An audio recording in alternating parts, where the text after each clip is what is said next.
In some of the best wine regions in the world, you'll find grapes growing on hillsides, foothills, and even in the mountains. So what effect does elevation have on grapes and the wines that they create?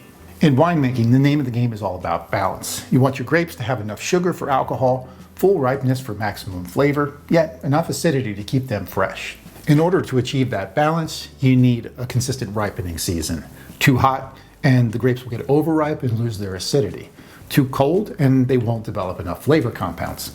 One way to control the ripening process is to get the vines high. For every 300 feet above sea level, the temperature of a location drops about 1 degree Fahrenheit. So if you're making a wine in a hot region, getting those grapes up off the ground is pretty important. If you're talking about a vineyard that's planted anywhere from 1 to 3,000 feet above sea level, as in California or Argentina, that's a difference of anywhere from 3 to 6 degrees Fahrenheit. Believe it or not, there are even a few vineyards as high as 8,000 feet above sea level. By contrast, if you live in a region with a cooler, shorter growing season, you want to plant closer to the ground. Some of Bordeaux's most famous vineyards sit at just 20 to 30 feet. Higher elevations also see a more dramatic shift in temperature from day to night, which is actually a good thing. Warm days help to develop and ripen those grapes, and then the cold nights give them a chance to rest. This push and pull, known as a diurnal swing, helps the grapes to develop a balanced flavor profile. Nice and ripe, but also fresh and acidic. Another key factor in high elevation planting is sunlight exposure.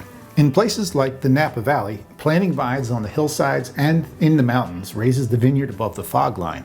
And for every 1,000 feet in elevation, the UV rays increase by 10 to 12%, which forces the fruit to develop thicker skin, greater color concentration, and stronger tannins.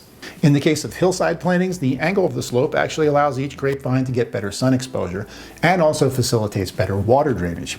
If you catch my other Quick Sips video about soil, you'll learn that grapevines actually love dry soil. The vineyards of Burgundy, France are probably the most famous hillside plantings in the whole world. And there, the slopes, known as the côte, are reserved for only the best and most expensive wines. Generally speaking, grapes that are grown at higher elevations make for wines that are slightly lighter, but typically more intense in flavor and color, and definitely more fresh and clean than their counterparts that are grown at lower elevations. And one last thought. Planting vines at higher elevations is one way that modern winemakers are trying to deal with the challenge of climate change. Places like Catalonia, Spain, and Greece are already moving their vineyards upwards in order to try to mitigate the issue. So what are your thoughts about growing grapevines at higher elevations? You can share with me in the comment section below this video. And for more videos like this, be sure to sign up for the YouTube channel, and I'll see you soon. Cheers.